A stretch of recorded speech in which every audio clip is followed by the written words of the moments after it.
Buenas noches, mi nombre es Gilardo Mendoza, soy profesor de Derecho Civil acá en la Universidad Católica y ahora tenemos el gusto de tener con nosotros al profesor Fernando Méndez, el cual es director de Relaciones Internacionales del Colegio de Registradores de España. Por intermedio de la revista Ius et Veritas vamos a tener un pequeño conversatorio y el tema que vamos a abordar el día de hoy es un reciente libro que el profesor Méndez acaba de publicar, que es probablemente La Fe Pública Registral.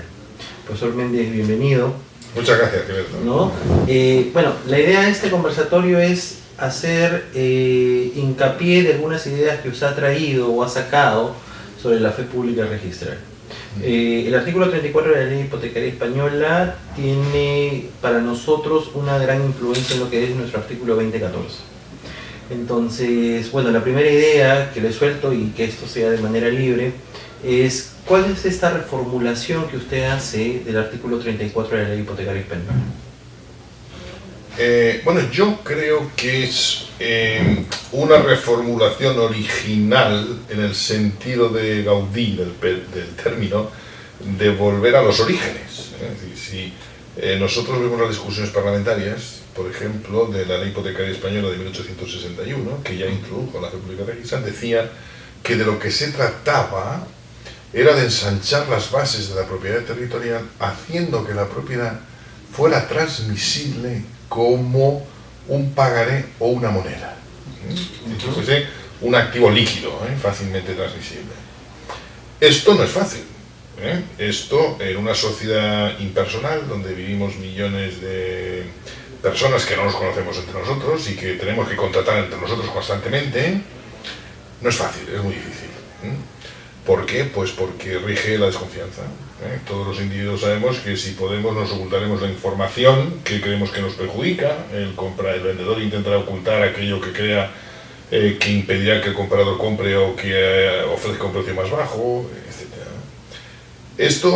Los problemas de la desconfianza se superan con instituciones que sean confiables, es decir, con instituciones que suministren a los individuos la información que necesitan conocer y que la contraparte le ocultaría si pudieran. Si esas instituciones cumplen su función, el comercio es mucho más fácil, mucho más ágil, los intercambios también, etc. La fe pública registral es el instrumento a través del cual eso se consigue en el ámbito inmobiliario. En el ámbito mobiliario se consiguió con la denominada lex mercatoria, que conoces perfectamente, una serie de reglas, de principios, que van elaborando entre los siglos XI y XIV, no por los juristas, sino por los comerciantes. Es una cosa que surge directamente, ¿no?, del ámbito del comercio. Uno de esos principios o de reglas fue que si alguien adquiría algo, un bien mueble, una mercancía, la adquiría de una feria, de esas ferias que tenían lugar tan frecuentemente en el sur de Francia, en el norte de Italia, en aquella época, quedaba protegida su adquisición. Siempre que la adquiriese un comerciante, pagase por ella, es decir, fuese el título en uso y de buena fe. En ese caso, aunque la cosa no fuera propia del comerciante, él quedaba protegido en su adquisición. Y de esa manera se activaba el comercio. Esto en materia de bienes muebles se puede hacer, porque en materia de bienes muebles la posesión desempeña una función fundamental y por lo tanto se le puede dar un alcance legitimador muy grande. El presupuesto del que usted parte es mercado impersonal, incorporación del derecho a registro, es decir, la mutación jurídica no se produce fuera de registro, o es en parte fuera y en parte dentro. ¿Podría ahondar más en esa idea? Porque sí, vamos a poner un ejemplo que yo creo que todo el mundo seguramente conoce mejor, por lo menos el mundo de los juristas, que sería el de la letra de cambio, ¿de acuerdo? Si nosotros tenemos un contrato de compraventa entre nosotros, una televisión y la pagamos a plazos, incorporamos las obligaciones de pago a letras de cambio, sabemos que cuando la letra empieza a circular, para los adquirentes de la letra, el contrato de compraventa subyacente no existe, les da exactamente igual. Lo único que les interesa es que en tal fecha les tienen que pagar la cantidad de dinero que aparece en la letra. La letra es abstracta en sentido subjetivo, es decir, en el sentido de que queda independizada de las vicisitudes causales del negocio. No importa si se ha entregado la televisión, si no se ha entregado, si la televisión era buena o era mala. Lo único que importa es que la letra incorpora una obligación de pago. y por lo tanto la letra queda desconectada del negocio causal, salvo que opere interpartes, es decir, entre las mismas partes que derivan el negocio causal, ¿no? ¿Qué sucede con la fe pública registral? Sucede exactamente lo mismo. Si nosotros celebramos un contrato de compra-venta sin pasar por el registro, conforme al régimen del Código Civil, se nos aplica íntegramente el régimen del Código Civil. Si nosotros practicamos la inscripción, el adquirente practica la inscripción habiendo adquirido de un titular inscrito, ya no rige íntegramente este sistema romano causalista, sino que lo que hace es independizar la inscripción del negocio causal. Pero esa independización no opera interpartes, como tampoco opera la letra, sino que opera intertercios. Es decir, el tercero que adquiere y adquiere del titular registral no le es oponible nada de lo que resultara del contrato causal si eso no consta en la inscripción. Y en la inscripción solo puede constar si es un derecho de carácter real o, siendo de carácter obligacional, está garantizado por una garantía real. Las demás causas no le afectan en absoluto. Por lo tanto, sucede igual que en la letra.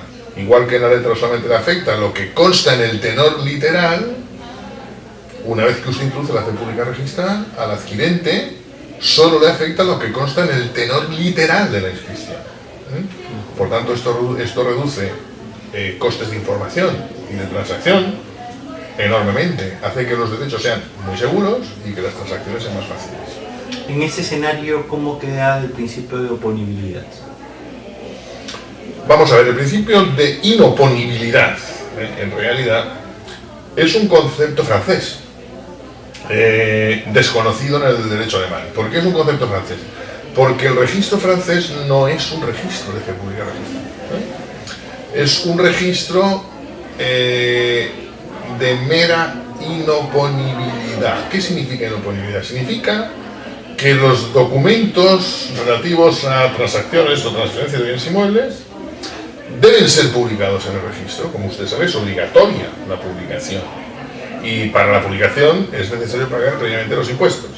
Bien, si usted incumple esta obligación, la sanción es que ese documento no puede ser utilizado como prueba frente a otro agente económico que también pretenda tener derechos sobre ese bien en virtud de un documento que sí ha publicado.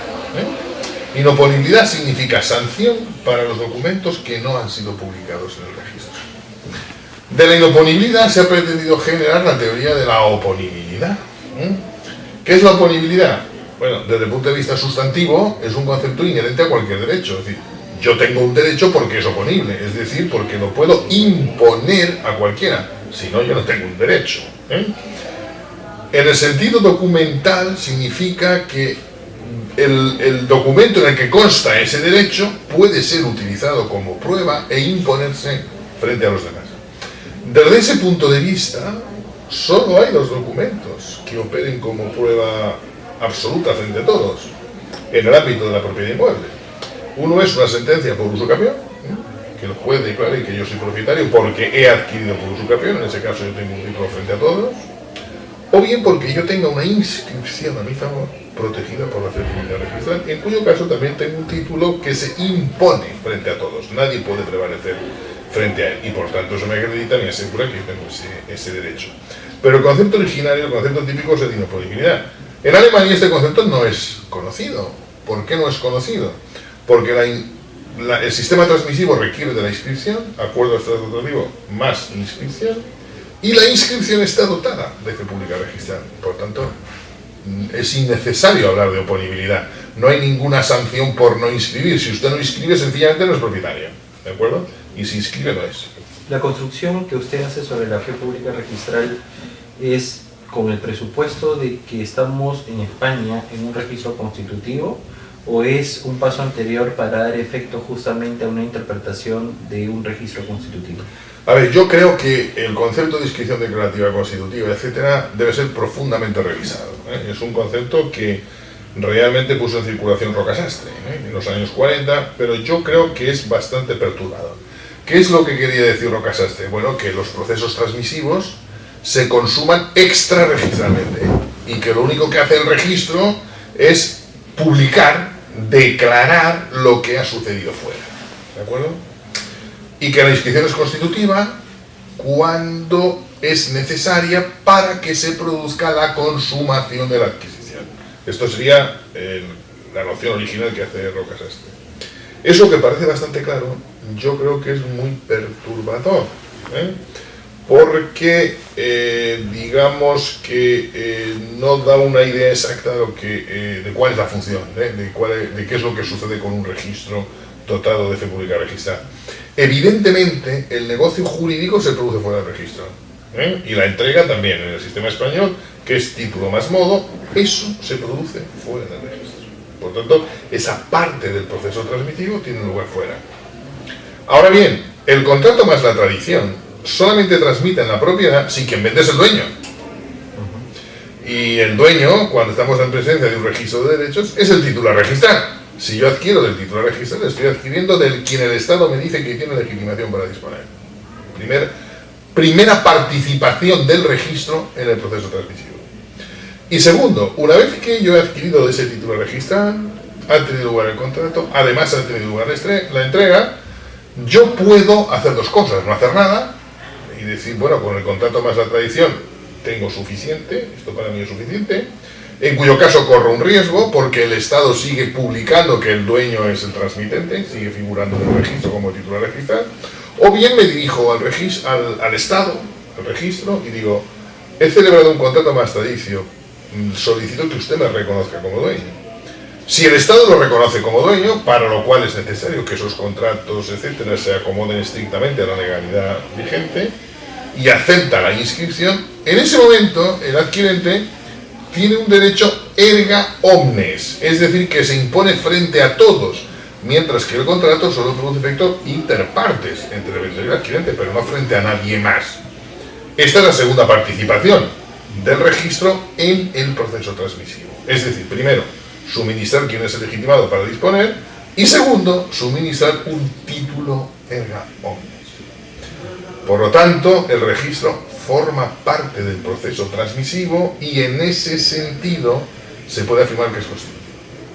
Ahora, ya teniendo en claro más o menos los presupuestos de los cuales usted ha reconfigurado o volviendo a los orígenes de la fe pública registral, ¿no se está de alguna manera generalizando un principio que es excepcional? Es decir, la fe pública registral se aplica o se aplicaba tradicionalmente cuando existe algo patológico previo, cuando hay una información, pero la mayor cantidad de transacciones no aplican el tema de fe pública registral, es de una manera funcional.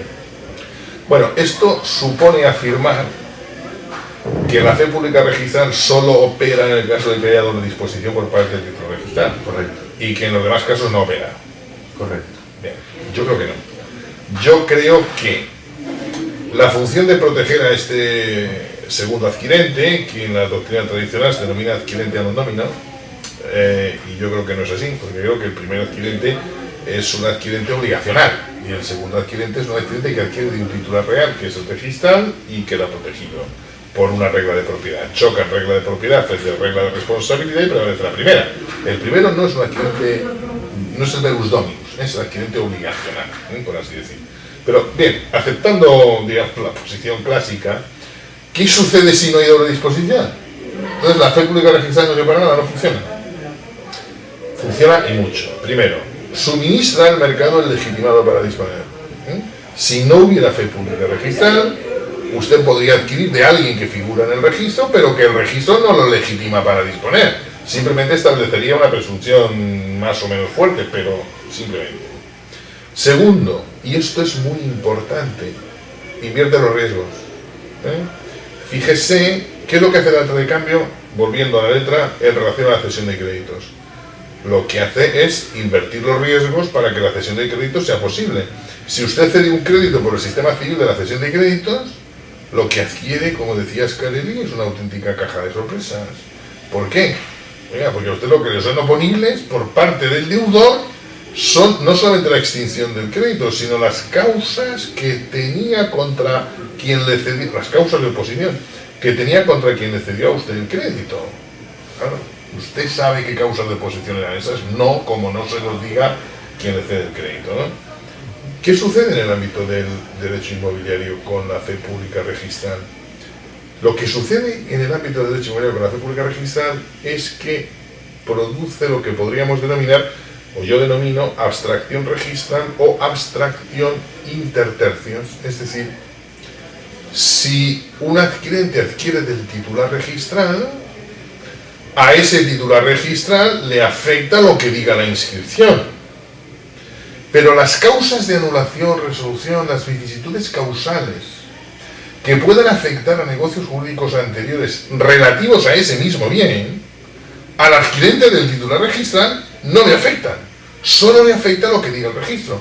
De la misma manera que al endosatario de una letra de cambio le afecta lo que diga la letra, pero no el negocio jurídico previo que sirvió de base a la emisión de la letra. Por tanto, lo que establece es la inoponibilidad de excepciones ex jure terci, y por lo tanto una abstracción registral o abstracción procesal, lo que implica una inversión de los riesgos y por lo tanto facilitar las transacciones, etcétera. O sea, como ves, sí que está produciendo importantes efectos para facilitar el tráfico en los casos ordinarios. Con lo cual el tema de la apariencia se reduce. Yo creo que el tema de la apariencia, que es una gran construcción, por otro lado, una construcción muy importante, sobre todo para el mundo del tráfico impersonal, creo que no explica la función del registro. La función de la fe pública registral creo que se explica mejor de esta manera que lo estoy diciendo. Pero esto quiere decir que no juega la apariencia. La apariencia juega. ¿Por qué juega la apariencia? Porque la fe pública registral sí que puede producir adquisiciones a non nomino, aunque esa no sea, como he dicho, su principal función, ni su función habitual. ¿Cuándo puede producir una adquisición a non nomino?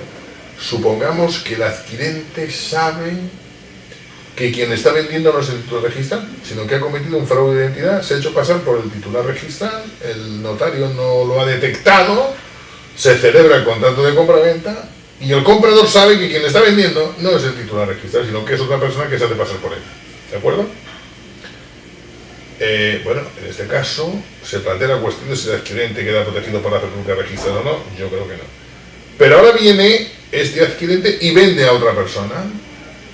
Bueno, esta tercera persona que está comprando de alguien que no adquirió del titular registral y que por lo tanto no queda protegido por la fe pública registral. Pero el tercero no sabe nada de esto y confía en la apariencia de lo que el registro publica. En este caso, jugaría la apariencia. Es decir, en los casos del error del sistema. Pero la fe pública registral no tiene como finalidad esta sería una consecuencia de la función de la fe pública registral, pero no es su finalidad, no es la finalidad propia de la fe pública registral la de legitimar adquisiciones sin título. Pero es un error del sistema, es una manipulación propiamente del sistema, porque si es un tema de falsificación, en realidad el sistema no es el que está fallando, entre comillas, sino es el ingreso de los títulos son los que brindan... En la medida en que el sistema registral, en general, el caso español, alemán, exige titulación pública, puede considerarse que esa exigencia forma parte del sistema, ¿no? Y si por lo tanto el responsable de hacer la titulación pública, que es el notario, falla, pues el sistema falla. Pero le puedo poner otro ejemplo. Supongamos que el registrador se equivoca y no cumple con el principio de tracto sucesivo. Supongamos, por ejemplo, pues que hay una persona que vende porque se llama ABC. El registrador lo ve y practica la inscripción, pero resulta que no era la ABC que está inscrita en el registro, sino que es otra persona con otro documento nacional de identidad. Bueno, pues ahí el sistema falla, por ejemplo, ¿no? Son estos los casos en los cuales la apariencia jugaría a favor del tercero. Pero, insisto, la función de la fe pública registral no es esa. Es la de que el Estado participe en el proceso transmisivo, una implicación directa del Estado en el proceso transmisivo para solventar en el mercado su principal problema, que es el de identificar quiénes son las personas que están legitimadas para disponer. Ok, entonces tenemos la reconfiguración probablemente de la fe pública registral, más o menos en qué supuestos se puede aplicar, Y quedaría un tema ahí en el tintero que sería la buena fe. ¿No? Que es un tema que puede dar lugar a una conversación amplia, pero reconduzcámoslo simplemente a, en este esquema que usted ha planteado, ¿cuáles son los alcances de la buena fe? Sería una buena fe bien restrictiva. Esto, como sabe, es un amplísimo debate, ¿no?, en la doctrina de la jurisprudencia españolas, porque en el ámbito de la doctrina alemana está bastante claro, ¿no? La buena fe, básicamente, si la planteamos en el ámbito en que se está discutiendo, consiste en que si el titular registral ha dispuesto previamente y hay un segundo adquirente que adquiere del titular registral, pero sabe que el titular registral dispuso anteriormente frente a alguien que no inscribió, si conoce eso, hace que no tenga buena fe, y que por lo tanto no quede protegido por la fe pública registral. Esta es la tesis dominante. Eso significa conocimiento de la inexactitud registral, es el ejemplo típico. Bueno, yo creo que esta es otra de las cosas que hay que superar. En el derecho alemán, ese conocimiento no significa conocimiento de ninguna inexactitud registral. En el caso del derecho alemán es fácil decirlo así, porque la adquisición requiere inscripción en el registro de propiedad. Bueno, requiere inscripción para tener una titularidad protegida por una regla de propiedad, una titularidad oponible erga omnes. Porque quien no inscribe, claro que es dueño, solo que está protegido por una titularidad obligacional. De hecho, el BGB regula la inscripción múltiple, es decir, cuando una persona compra de otra que no inscribió, que a su vez compró de otra que no había inscrito. Hay un procedimiento para practicar las inscripciones en cascada. Si hay un procedimiento para practicar inscripciones en cascada es porque no todo el mundo inscribe, sino que unos inscriben y otros no inscriben. ¿Qué pasa? Que los que no han inscrito no son propietarios. Por supuesto que lo son, pero son propietarios meramente obligacionales. Exactamente igual que sucede en España. Si usted no inscribe, es como lo he dicho antes, es un propietario obligacional o contractual, pero no tiene una titularidad in rem, la tendrá cuando inscriba. Por lo tanto, al igual que en Alemania, el conocimiento de una primera transacción sería el conocimiento de un derecho obligacional, y por lo tanto eso no implica inexactitud registral, que tiene que ser una inexactitud jurídico-real. ¿Qué inexactitudes jurídico-reales se producirían? Las que he dicho, el supuesto de que hubiera error, pero no en los demás casos. Sí, ya por un tema más del ámbito jurídico, usted ha hablado de propiedad obligacional. Entiendo de que, bueno, no nos vamos a meter en el ámbito ya de las naturalezas jurídicas, pero ¿no sería de alguna forma que al hablar de propietario obligacional le está dando cabida a una mayor actuación de la oponibilidad? Vamos a ver, en la medida en que no haya fe pública registral, no tenemos títulos erga omnes. La usucapión es un título erga omnes para quien ha obtenido la declaración a su favor. Pero cuando yo voy a comprarle a un señor, bueno, yo no sé si ese es erga omnes o no, no sé si ha vendido, si no ha vendido, si ha comprado, etc. Vale. En la medida en que no juegue la fe pública registral, tenemos que buscar mecanismos para tener una cierta seguridad de que estamos adquiriendo de quien verdaderamente es dueño. Y en este sentido, la inoponibilidad en el sentido francés ayuda a obtener ese resultado, sobre todo conforme ha ido perfeccionándose el sistema francés. ¿Qué quiero decir? Pues que hasta que se introdujo el principio del effet relatif, parecido al tracto sucesivo, si iban 5 compradores, el registro francés publicaba a los 5 compradores. Hoy se exige que venda la persona que aparece en el registro como último adquirente. Esto no significa nada, es decir, no significa que el que aparezca ahí como adquirente sea dueño, pero es una manera de introducir un filtro un poco mayor a lo que tenía anteriormente el registro. Pero sigue jugando el mismo principio de inoponibilidad. Si no está inscrito no es oponible, y si está inscrito es oponible, pero no le garantizo que sea dueño, a diferencia de lo que sucede con la fe pública registrada. Perfecto. Muchas gracias, don Fernando. Muchas gracias. Gracias a los chicos de YUC por la oportunidad. Y bueno, recomendamos la lectura del profesor Fernando Méndez, toda vez que varias ideas de las que él ha planteado seguramente van a cambiar un poco la forma de ver la fe pública registrada en nuestro medio.